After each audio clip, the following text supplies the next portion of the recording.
Ladies and gentlemen, welcome to the Late Debate.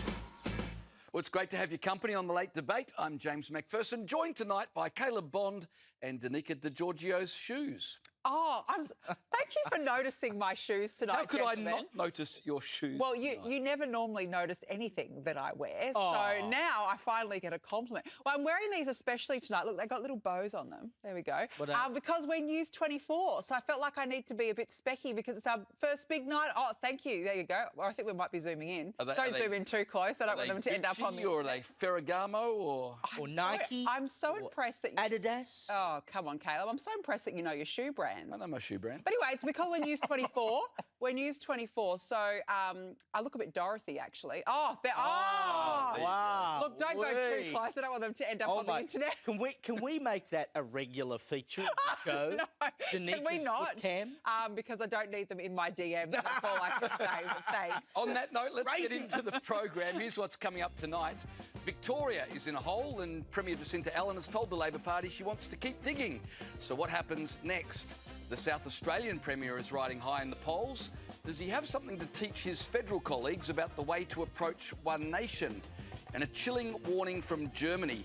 It turns out the man who drove a van into a Berlin Pride festival, killing one and injuring dozens, had recently returned from trying to join ISIS. Maybe there's a message here for Australian politicians.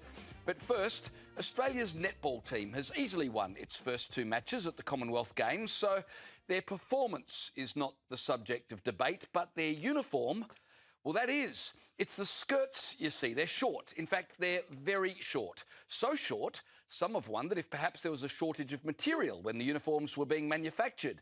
Needless to say, the tiny skirts have provided a huge distraction, certainly for the crowds, many of whom appear to be newly converted fans to the sport of netball. I can't imagine why. But the skirts are also a distraction for the players. In fact, it's amazing our girls have been able to score any goals when you watch just how often they have to adjust their uniforms during play. So it begs the question, were these skirts designed to assist them on the court or to assist them courting fans, Caleb? Well, geez, trust you to go to the only other bloke on the panel to let me have my view first. You're really setting me up tonight, aren't you, James? I am. Look, generally the reason that netball dresses are so short is because it allows extra flexibility in movement. And indeed, one of the players who was obviously wearing this dress, Sophie Garben, said after the match, and in response to all of this, she said, obviously we've noticed lots of the comments from other people, but on the court we're used to dresses coming up and down. I don't think it's affecting our performance, so it's okay. I feel like we might have to look at what we can do in the next couple of days, but we love our dress. So she says we love our dress. They're wearing, you know, like short shorts underneath them anyway, so it's not like dress riding up is showing off anything special.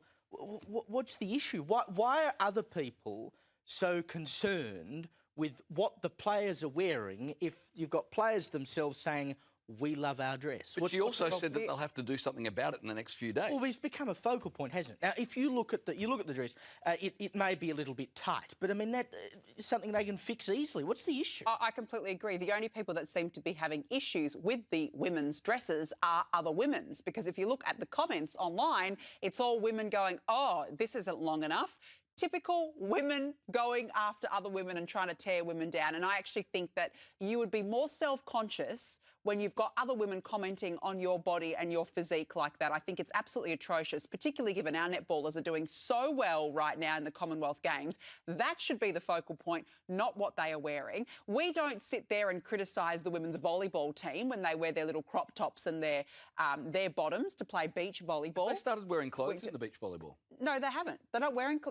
Oh, sorry, I killed your joke there. But it's true. But okay, what about the divers? What about the divers in the Olympics, the male divers? Do we go, oh, they're wearing budgie smugglers? Oh, no, we can't be looking at them. I mean, we don't criticise others for their attire, but suddenly the netball team has become a clear focal point. So what do you think about the European Broadcasting Corporation issuing guidelines now for the way women's sport is filmed? Because they were worried that some of the outfits are so, what's the word I'm looking for, Caleb? Skimpy. Skimpy, that some of the camera angles could be sexualising women or could be an invasion of privacy. But this was never a big deal up until people made it a big deal. You know, we're in this era where, we just have to comment on absolutely everything to do with women's attire. But now it's become a focal point. They weren't making it a big deal 20 years ago because but that's what I'm saying. female athletes were wearing more 20 years ago. No, I don't think that they were. I don't think the netball always had netball's always had the pleated skirts, the old pleated if you look at tennis players, the uniforms have certainly changed. But they put them on themselves. So women are choosing to wear shorter clothes on the court because it's easier to wear when you're moving. Correct. Now, you look at tennis, for instance, right? You look at these maps done of where people play tennis on the court. And tennis now is played on the back line far more than it was in the 60s and 70s because the technology in terms of the rackets and whatever has improved so much. So there is a lot more movement on the back line than there used to be. It's a game that was played a lot closer to the net. So if you've got to run from one end of the court to the other, as a woman, I can totally understand why you'd prefer to have a shorter dress or skirt on because it's moving less when you're playing the game. And now you're trying to tell me that, no, it's actually sexualised. They're putting it on themselves. Well, I'm It's not nothing saying to do that. with The European sexualisation. Broadcasting Corporation is saying that. It has nothing. But where do you stand on it? I think it's fine. I just think that your uniform is meant to help you play the game, right? Right. But if they're adjusting themselves constantly throughout the match, which by all reports they are... But then why do you think that uniforms are getting shorter? I think to enable more movement, as Caleb said, which makes sense. But in the netball, what's wrong? No. In the netball, they are constantly pulling their skirt down to cover themselves. It can't be easy to focus on playing a game while you're constantly adjusting. Your uniform's meant to serve you, not be a hindrance. That's the only question. It's been done to sexualise the players. No, I'm not suggesting that. I'm just suggesting that there seems to be a problem with the uniforms. Yeah, but their uniform length is no shorter than the opposing team's dresses. Are they not? No, they're exactly the same. Why is it only the Australian team that's being harassed over this? I think because Australians have made a big deal about it. I don't think you get any European team making comments about any of the lengths. You go over to Europe, no one's wearing many clothes as it is. But for some reason, we've just got to make a point about it. Who cares if female sports players are sexualised to some degree? Because so are male sports players. Totally. I mean, women, you're an AFL girl. Do you watch AFL and go, gee, some of those blokes are hot? Of course. So what's No, but there was you should know this because you're an Adelaide Crows supporter. There was a Crows player in the women's team who was quite upset about camera angles because she felt they were inappropriate. Oh. And well, I'm just saying that it's not all just nonsense. There are people who have been genuinely concerned. But I'm not sure, what, are they doing camera angles like how low can we get it so we can look straight up your dress? Like, what really? It's only because it's been perceived by some people that, you know, if you see a woman's bum, that it's a bad thing. No, I'm just telling you that a Crows female football player, she perceived the photographs of herself to be inappropriate. Oh, are you talking about the long kick one? Yes. Yeah, I didn't see what the issue was with that. No, well nor did I. It was a photo of a woman doing a long kick. I know, but the woman who was photographed, she had a problem with that. She thought it was inappropriate. Well, that's good for her. I mean, if it was a bloke, no one would have said anything. No one would bat an eyelid. Like, I mean, it's in the art of the game, for goodness sake. You might have a point, because the Diamonds have been so dominating their early games that perhaps the uniform is more interesting to talk about than the results, because the results are so lopsided. Well, it's a shame, because the Diamonds should get a lot of credit. I don't think we give netball a lot of credit in this country, certainly not compared to other sporting codes. So that should be the focus, not on the length of their dresses. And it's, as I said, it's actually making these women, I would suspect, a lot more self-conscious about their playing, because they're thinking this is going to end up in the papers tomorrow and everyone's talking about my legs or the way that my dress moves here, there. So I don't think it's terrible. While we're talking about length, why don't we talk about the length of Jacinta Allen's premiership in Victoria? Because it could well be coming to an end tomorrow. There will be a meeting tomorrow morning, 10 a.m, I think it is, at which they will most likely decide the fate of the Premier, if she has not already made a decision overnight. We'll bring you some more details on that a little later. Before we get to that, though, I just want to run through a few other things that are going on in Victoria that maybe are emblematic of why they want to get rid of the Premier, potentially. Number one, a couple of headlines over the weekend. One, of course, is that they brought in these machete bins a year ago and banned machetes, and that was apparently going to stop knife attacks. Well, no, that has not happened at all. You can see the headline there, 3 people seriously injured after multiple machete attacks rock Melbourne over the weekend, despite the weapons being banned a year ago. So the machete ban is going exceptionally well in Victoria. If that's emblematic of how the premiership has gone, I think that's probably a pretty good one. And here's another one that's just outrageous. Because they have so much crime going on in Victoria, the courts are getting clogged up with these cases. And as a result of that, you have massive backlogs in the court that mean they have people who simply cannot get to court, and therefore they get bail.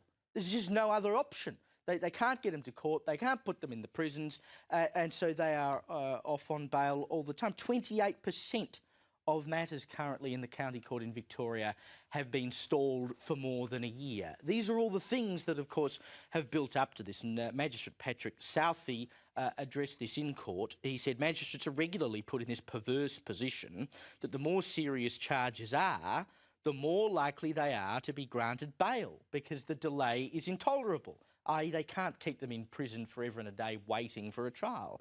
It's a strange position we are put in that regard. The delay is inescapable.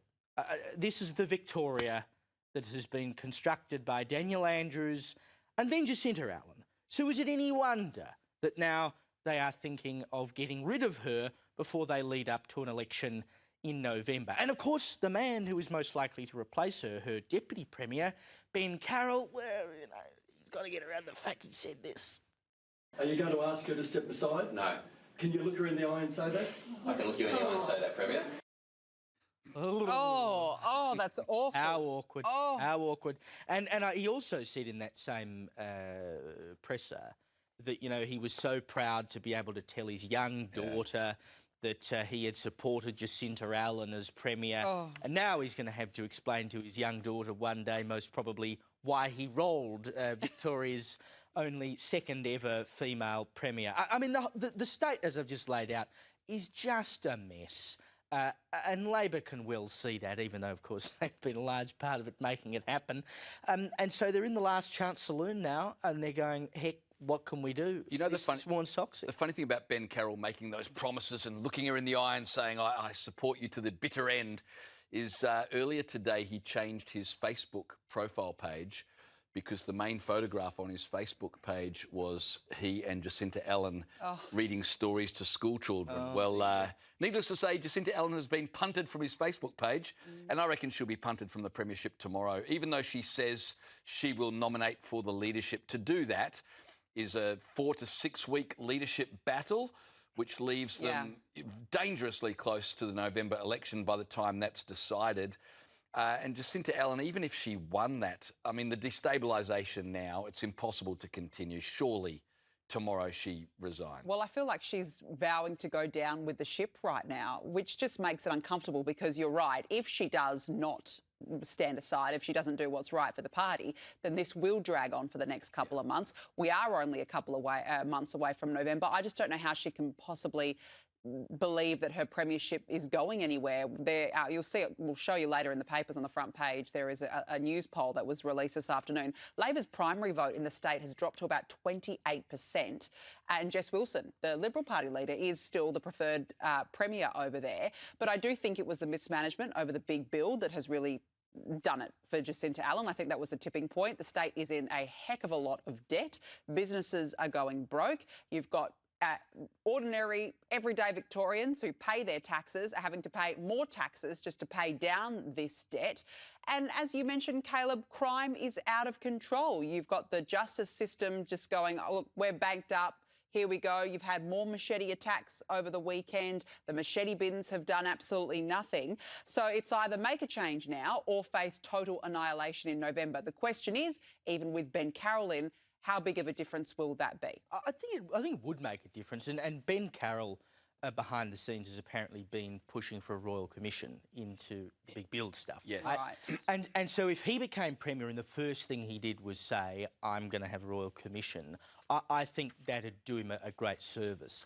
And I suppose the question as well is, why is Jacinta Allen so determined to hang on to the premiership if the writing is basically on the wall that her party doesn't want her and that they are heading for an election loss? After Daniel Andrews won the last election with an extra seat, right? So they're going backwards a fair way here.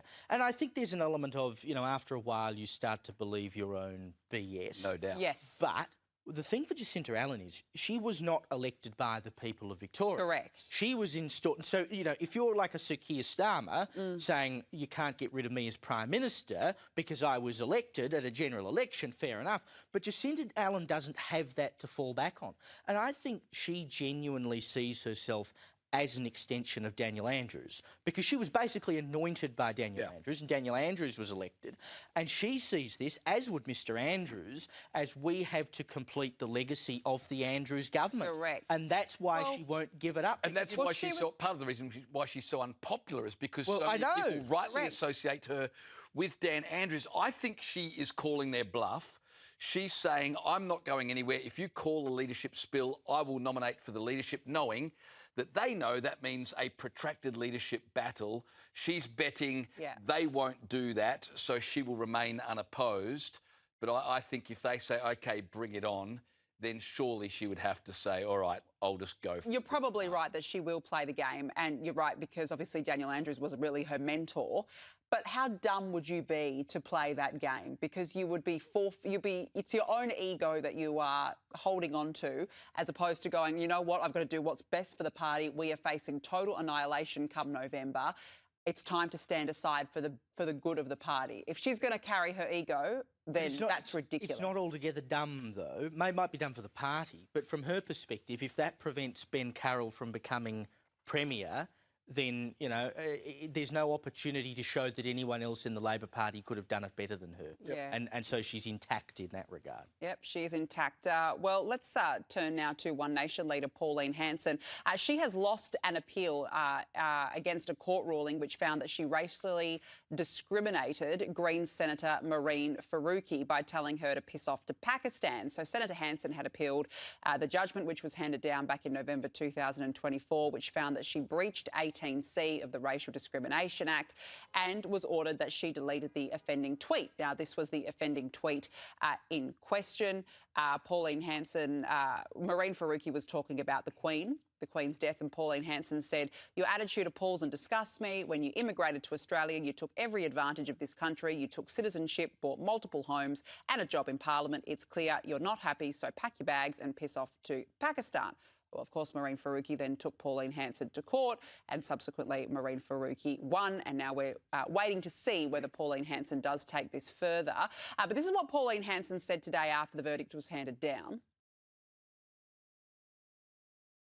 Public discussion in Australia has become almost totally silenced by laws and rules which prevent ordinary people expressing their personal views in case some small part of our society takes some sort of offence or feels hurt or distressed.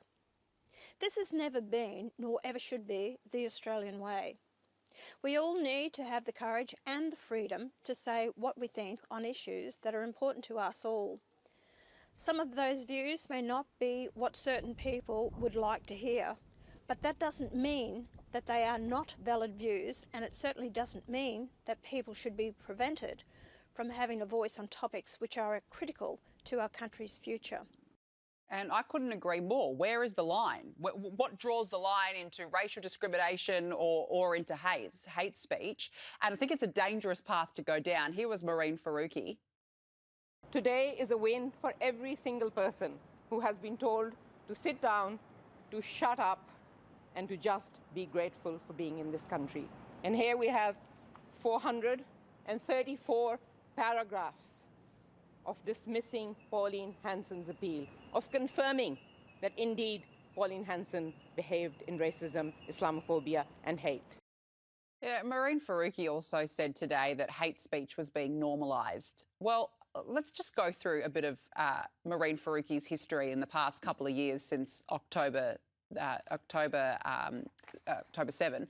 So she wore a keffiyeh into the Senate. She has been really front and centre of the anti-Israel, pro-Palestine movement, constantly chanting from the river to the sea. I would argue that there's a lot of double standards at play here.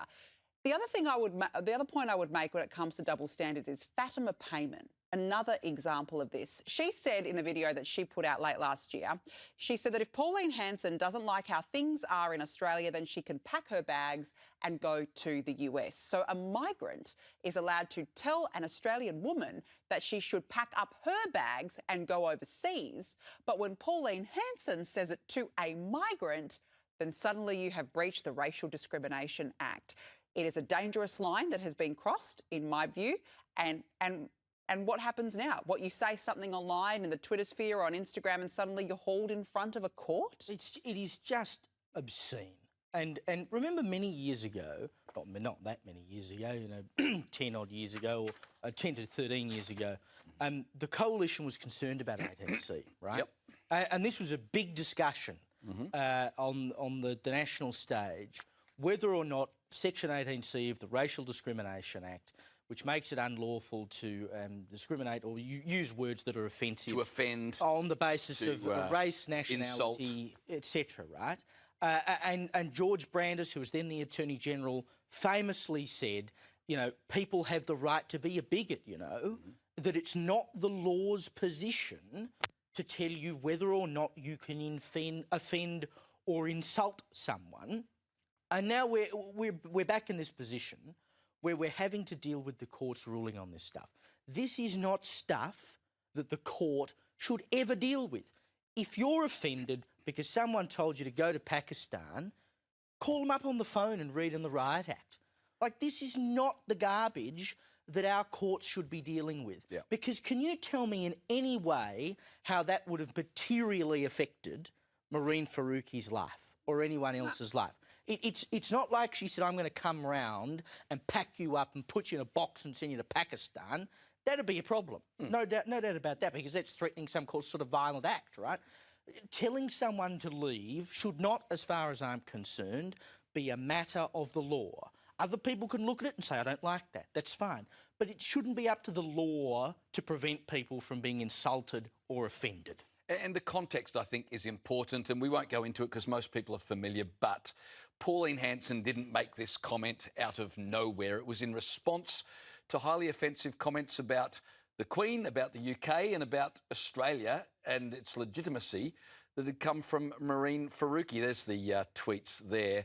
So it astonishes me that context wasn't taken into consideration. I don't think, financially this is going to hurt Pauline Hanson. Yeah. Hundreds of thousands of dollars in legal fees she's going to be up for unless she appeals and wins in the High Court.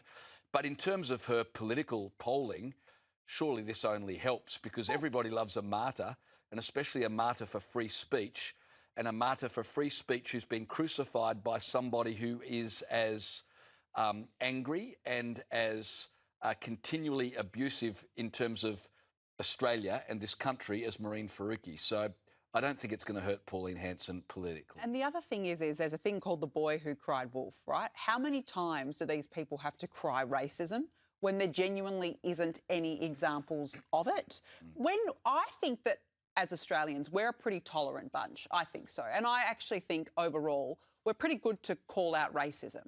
But when you've got members of the left, the Marine Faruqi types, the Fatima Payman types, who are always claiming Islamophobia, who are always claiming racism, the narrative gets quite boring and tiresome, because when there are actual examples of that, again, the line just becomes really, really blurred. Yeah. So I just think that the fact that Marine Faruqi has taken this all the way to the court, ridiculous. There's a difference between racial discrimination and hurt feelings. Indeed.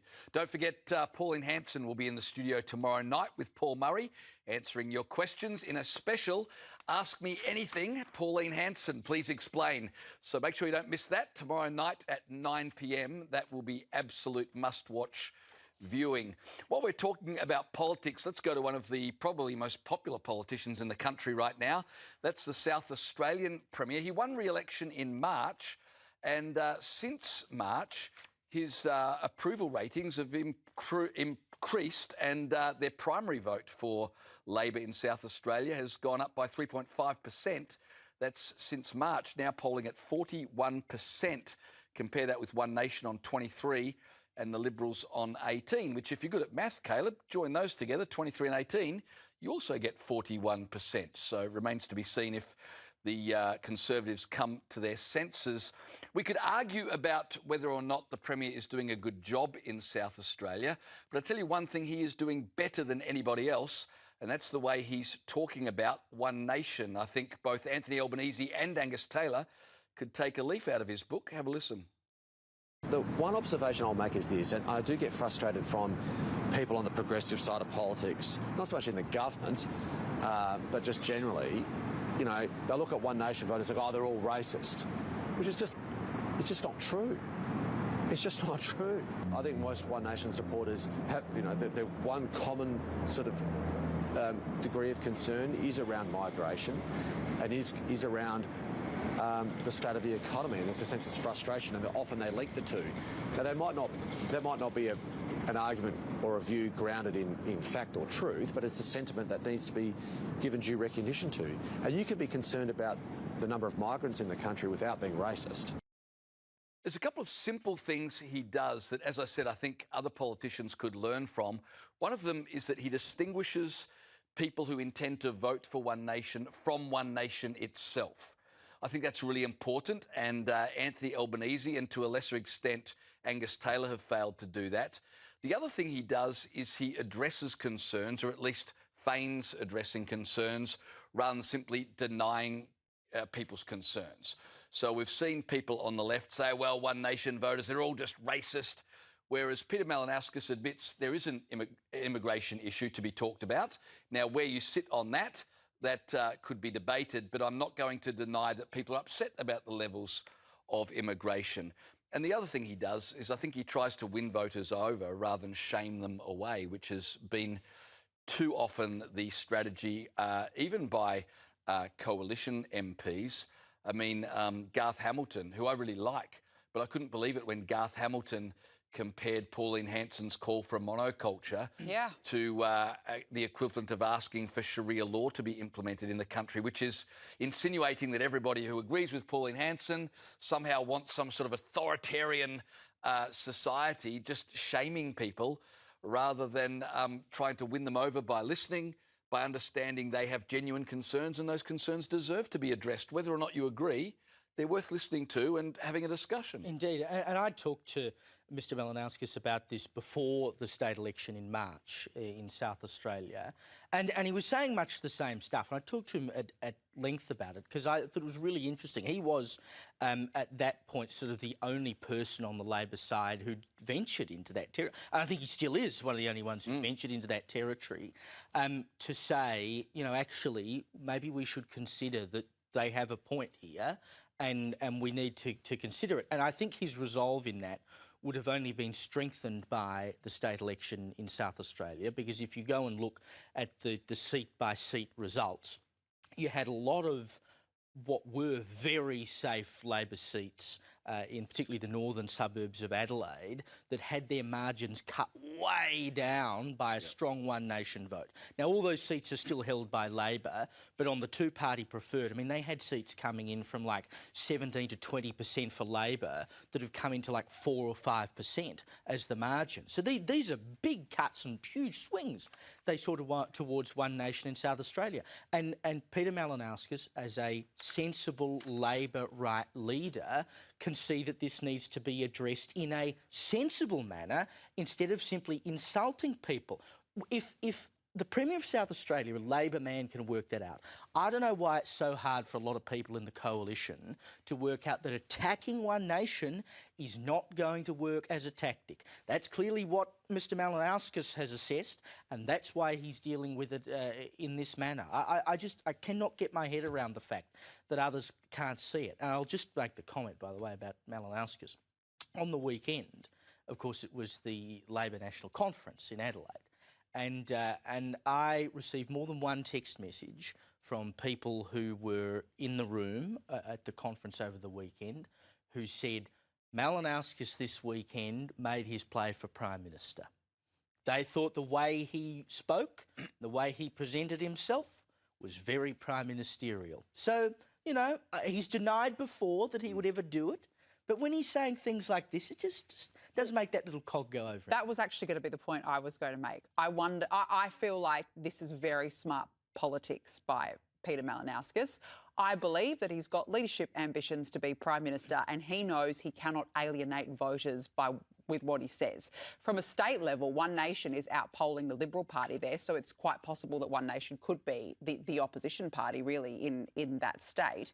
And the one thing that you should never do is criticise voters who do support the opposition. You look at what happened over in the US, for example, when Joe Biden called Trump supporters garbage, disaster for Joe Biden, or when Hillary Clinton called Trump supporters a bunch of deplorables. Again, disaster. You never want to alienate those voters who are not going to vote for your party because you never know when you might want to bring them on board, and it just really annoys people. So I think it's actually very smart politics. I think he's thinking about the future. This isn't just a state level. He knows exactly what he's saying. Why would you step down, Caleb, from being the Premier of South Australia? Why would you stoop to become the Prime Minister of Australia? But I mean, he's running the best state in the country. But you know what? We need more Peter Malinowskises and Chris Minns. We really do. Like that, they are solid Labor premiers, in my view. If only Victorian Labor could sort of look over to South yeah, Australia. right. Why are the fortunes of the South Australian Labor Party so different to the fortunes of the Victorian Labor Party at the moment? But in answer to your question, why?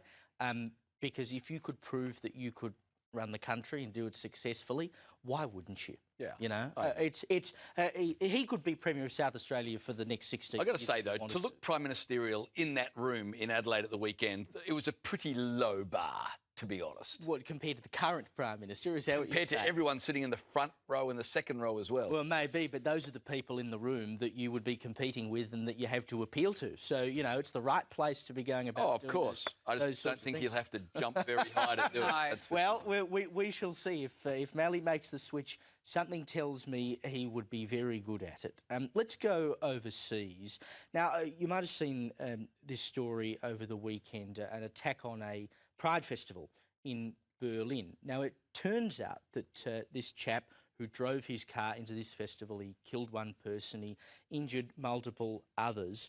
He had gone to Lebanon last year to try to become a member of ISIS. Now, so he goes over there last year, tries to become a member of ISIS. They pick him up in the process of doing so. His goal was to go to Syria and join ISIS there.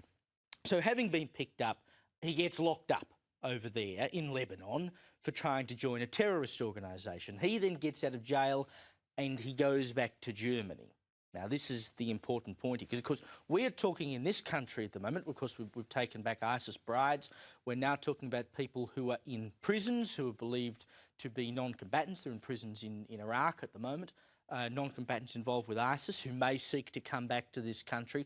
Maybe this is a warning about what happens when you bring people back into your country who have joined ISIS or have sought to join ISIS. So he goes over there, gets done for trying to join ISIS. He goes back to Germany. Then he gets done in Germany for preparing a serious act of violence endangering the state, as well as publishing Islamic State propaganda on his Instagram account. I mean, this guy was bad news. He got a suspended sentence of 1 year and 10 months in youth custody. And while he was on bail,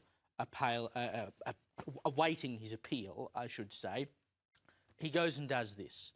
I mean, do we need any more warning that we don't want ISIS members, ex-ISIS members, people who've sought to join ISIS in our country, because they are clearly a present danger? And he was part of a de-radicalisation program, right? Can you believe, after this, here's what authorities were saying in German newspapers today. They were saying they are going to examine the de-radicalisation programs to see if they were effective in this case. Well, he's just murdered someone and injured, 29 others, and they're trying to work out, was the de-radicalisation program effective? I'd suggest the dead body and the injured probably says no, but the denial is just astonishing. Have a listen to this young lady. She was part of the LGBTQ community that was part of this Pride Festival in Berlin. And she was saying how much she wanted it not to be someone associated with Islamic extremism. Und was auch für mich schockierend war, ist, dass das Erste, was ich gedacht habe, war, hoffentlich ist es kein Kanake, hoffentlich ist es eine christliche weiße Person, aber es war es nicht. Und da zeigt sich dann wieder Intersektionalität. Wir kämpfen nicht alle die gleichen Kämpfe, aber wir sind füreinander da in Momenten wie diesen. I was hoping it was a white Christian person, presumably because white Christians are easier to hate. Honestly, these people are actually the biggest threat to the West, these liberal lunatics, seriously. You know, the LGBTQI plus community was attacked by a radical Islamist, and their biggest concern is Islamophobia and tiptoeing around the actual core issue of radical Islam. Do these people know what happens to gay, lesbian, trans people over in Gaza or in Palestine? They would be dead within a day. And their biggest concern was, oh, well, wish it was a white person, wish it was a Christian. I mean, can you imagine the hypocrisy if it was? Unbelievable, seriously. They get more deranged by the day. Look, before we go to a break, we've got to quickly talk about Prince Harry. Please, you know, this guy, he just knows no bounds, does he? He could possibly be doing a Spare 2. Now, if you were subjected to Spare 1, you would have heard all about Prince Harry's oscillating penis, his drug use, his days overseas fighting in wars, how many people he killed, his sex life with Meghan. You should read it, Caleb. How many times did you read the passage about his oscillating penis? Only once, and that was disturbing enough. Let me tell you that. Now, according to an award-winning journalist, Frolic. Actually, I interviewed her on Danica Goes Global. If you'd like to watch it on the News24 YouTube, you can. This is what she told news24.com.au. She said, they're kind of running out of money, and there's some rumours that he's been thinking about trying to write another book because Spare did well. He was overpaid for it, but it did do well. So there are rumours that he's trying to drum up interest in some sort of Spare Part 2. The guy's got no money left. Every single venture that he and Meghan have endeavoured over the last couple of years have been a flop, and now Spare 2. I reckon they call it Spare Me, the details. I love that. Bingo. That would be, if I was the publisher, that's what I'd be doing. It's dollar bills, isn't it? That's really all it's about. We're going to go to a break. When we come back, we'll look at what's making headlines tomorrow, including Jim Chalmers warning inflation could reach 7% by the end of the year. That and more next.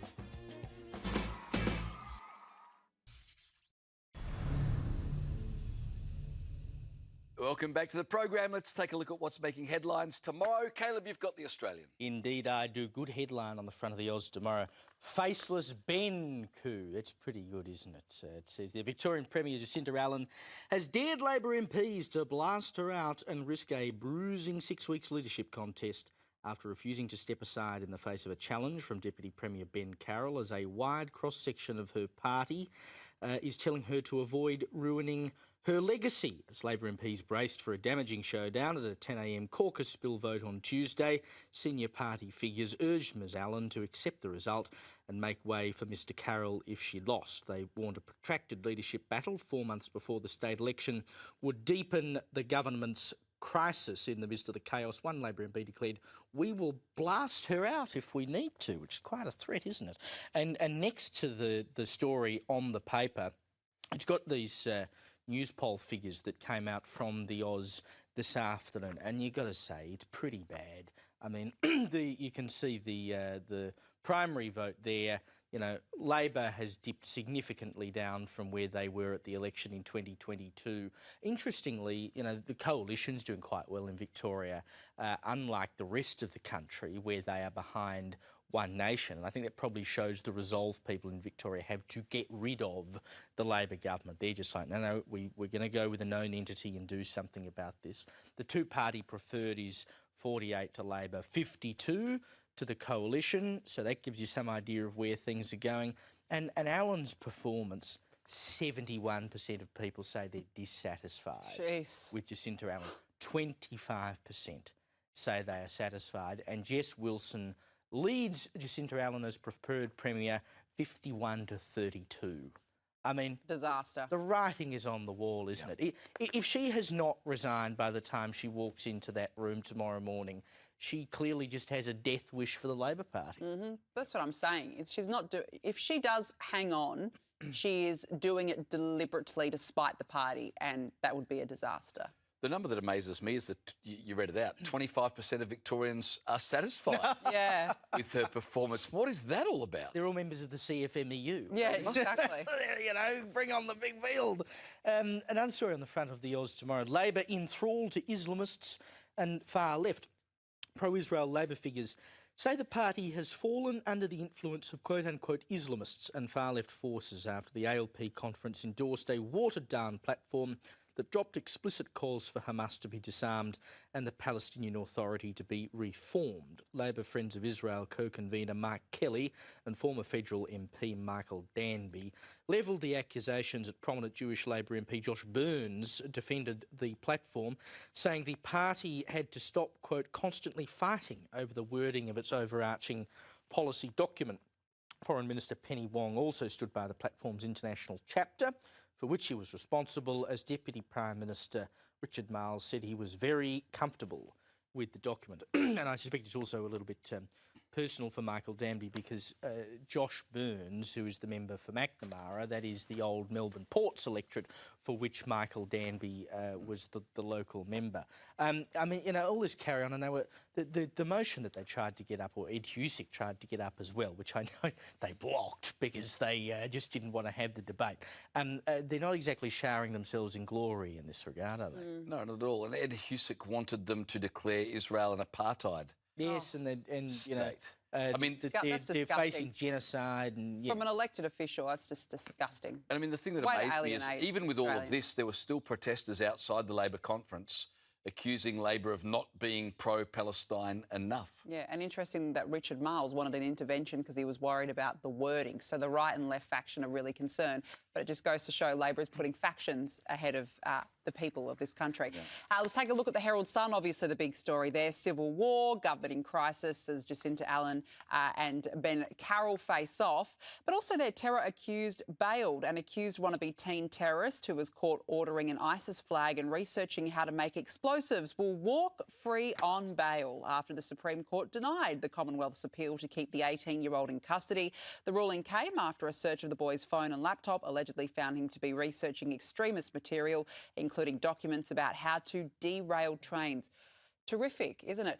Just another day in Victoria, and we wonder why there are so many problems in that state.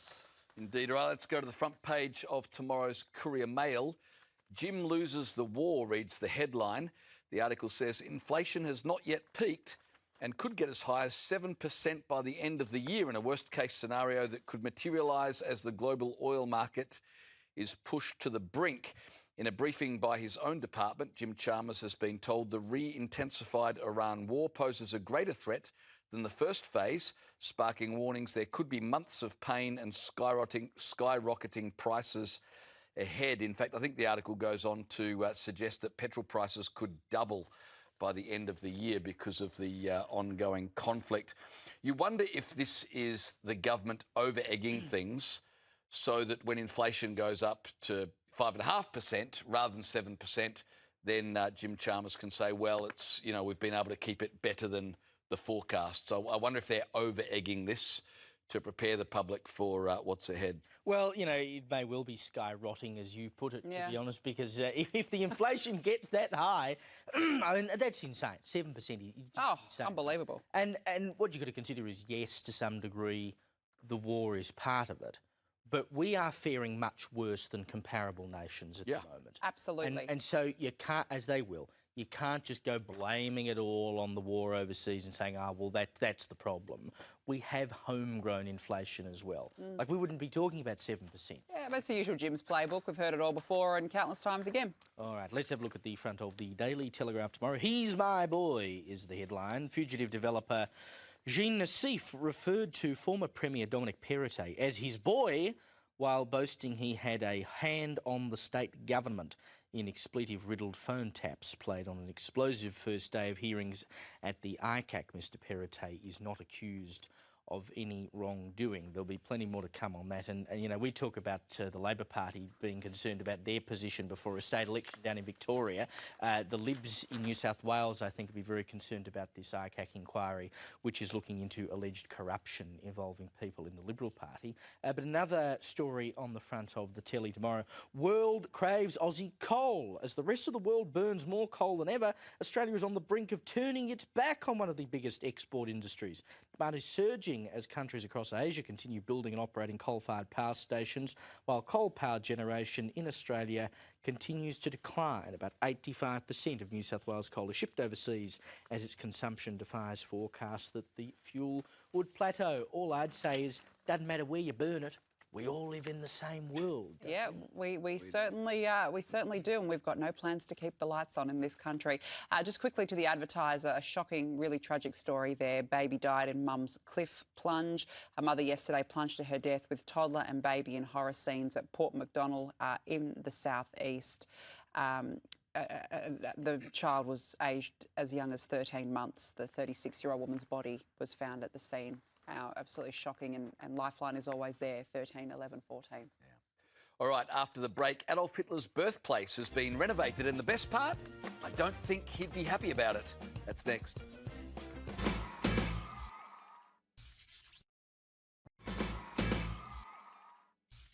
Welcome back to the program. Well, the Rugby League World Cup is coming up soon, Danica, but the advertisements don't quite do it justice. Well, this was a blunder, wasn't it, by Channel 7. They put out an advertisement for the rugby. They were all excited to showcase fans, except, hang on a minute, they're not rugby fans. They're Socceroos fans. Whoopsie daisy. Well, that's an absolute blunder. There we go. That's the picture. They're Socceroos fans. So the World Cup ad was a failure. Can I say, though, if you'd watched the fleeting vision as it went past of people dressed in green and gold, would you have known that they were Socceroos fans? Oh, come on. I think you have to be a bit smarter like this. There was a guy who actually saw himself on the commercial and he posted on social media, "I've never been to a rugby game in my life," and there I am on the commercial. So Oopsie. He noticed. It's just called creative licence, isn't it? Apparently. You know, there but for the grace of God go I. You would have remembered last week the story about a guy flying to Germany on Ryanair when a window exploded in row 11 where he happened to be seated. Well, he was only seated there momentarily. For the rest of the flight, he was half out the window, being held only by his legs. His wife had sprung to her feet. You know, the wife wasn't sitting in the same row. She was sitting in row 14 because they didn't want to spend the extra money to sit together. She saw him. Ryanair for you. She saw him being sucked out of the plane, so jumped to her feet, grabbed him and held him until the plane managed to land. But here's the extraordinary part. It's the response from Ryanair. Have a look at this newspaper headline.